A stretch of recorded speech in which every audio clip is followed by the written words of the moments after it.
Hai, Assalamualaikum warahmatullahi wabarakatuh. Balik lagi bersama Iza. Kapan hari itu ada yang nanya ke aku. Ini pertanyaannya bagus banget. Tentang gimana sih caranya biar kita nggak lupa gitu aja sama buku-buku yang kita baca. Oke, biasanya aku melakukan 5 hal ini supaya nggak lupa sama yang udah aku baca. Yang pertama, ini penting banget ya. Please make sure kalian tuh baca sesuatu yang emang kalian penasaran gitu. Belum tentu loh buku-buku yang lagi hype atau yang lagi banyak dibicarakan, yang banyak disukai oleh orang lain, yang reviewnya tuh bintang 5, belum tentu cocok di kalian dan belum tentu kalian suka. So please, berangkatlah dari hal-hal yang kamu ingin ketahui atau kamu sukai atau kamu penasaran gitu. Biasanya aku kayak gitu sih kalau nentuin buku bacaan. Karena apa yang terjadi ketika kita hanya ikut-ikutan buku yang lagi rame gitu ya, bisa jadi ketika nggak cocok ya udah rasanya tuh bosan banget. Boro-boro inget ya, bisa nyelesain buku tuh rasanya berat banget. Karena ya kita nggak ada sesuatu yang dicari di situ.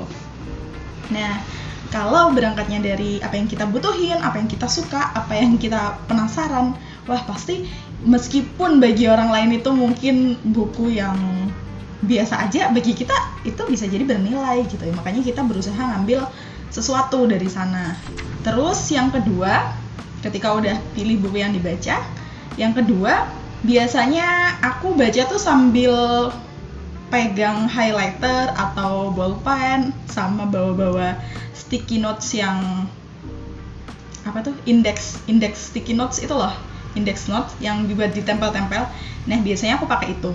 Terus kalau misal ada sesuatu yang menarik atau sesuatu yang pengen aku ingat atau sesuatu yang baru yang aku dapat, itu biasanya aku tandain, aku garis bawahin, aku stabiloin, aku pakaiin warna-warni, atau bahkan kalau misal aku punya suatu pendapat tentang itu gitu ya, punya opini tentang itu, atau mungkin aku teringat, wah ini kan kayak yang di buku misalnya Atomic Habits yang pernah aku baca sebelumnya gitu ya, itu aku coret-coret, aku tulis di situ.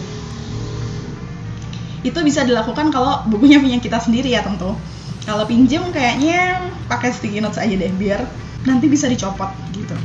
Terus kadang-kadang untuk beberapa buku yang aku rasa sangat-sangat penting, sangat kubutuhkan dan sekiranya nanti bakal aku banyak pakai gitu ya ilmunya, itu aku suka tulis ulang, kayak ngeresum ulang gitu di notes. Notesnya ini memang khusus aku khususkan untuk nulis resum-resum dari buku gitu. Jadi di situ apa aja yang ditulis ya terserah gitu, terserah kamu, terserah kebutuhan kamu. Kalau aku sih biasanya setelah bukunya selesai gitu ya, aku nulisnya, itu aku revisit lagi mana sih halaman-halaman yang aku highlight, mana yang tadi aku tandain pakai sticky notes, itu tuh aku tulis di situ karena ya disitulah info-info yang penting itu berada gitu.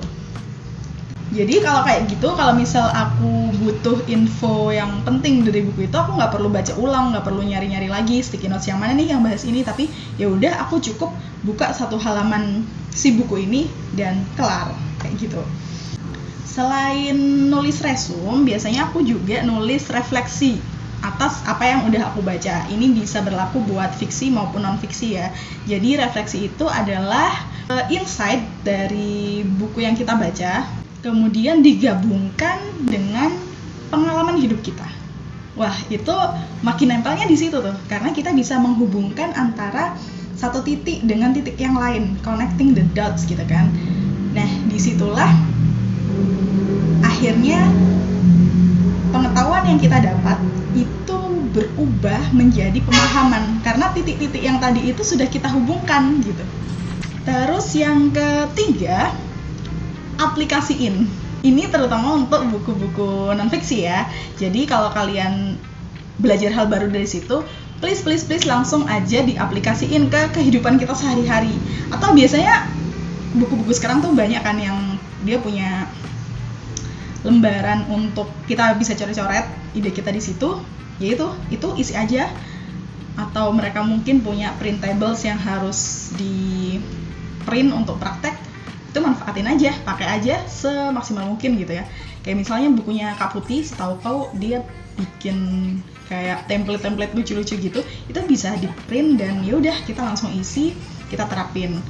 Dan barangkali yang bisa kita terapin dari satu buku itu nggak harus semuanya gitu loh, nggak harus langsung seabrek satu aja. Kayak misal dari buku Atomic Habits, itu tuh yang paling ngena di aku itu tuh kalau misal kita pengen membiasakan sesuatu, ya sesuatu itu harus kelihatan di depan mata gitu. Kayak misal aku susah minum, jarang minum air putih, makanya sering radang gitu ya.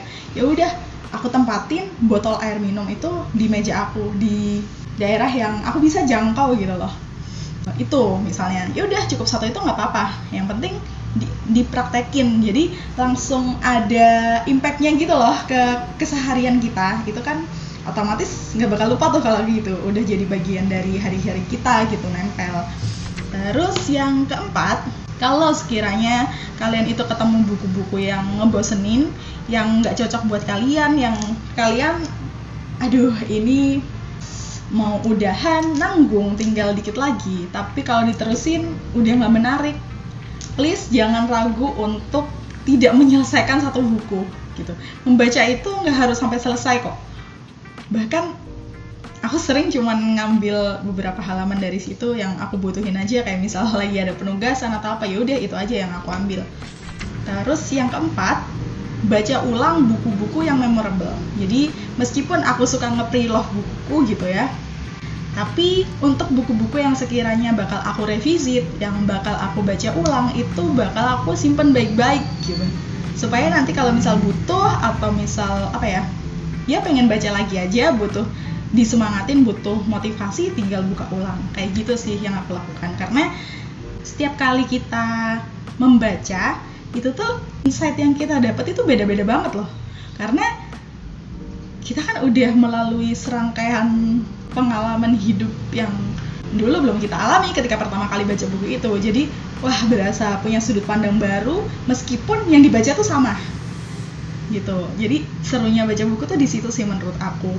Tapi perlu diingat ya sebelumnya, menurutku yang namanya lupa itu normal banget ya.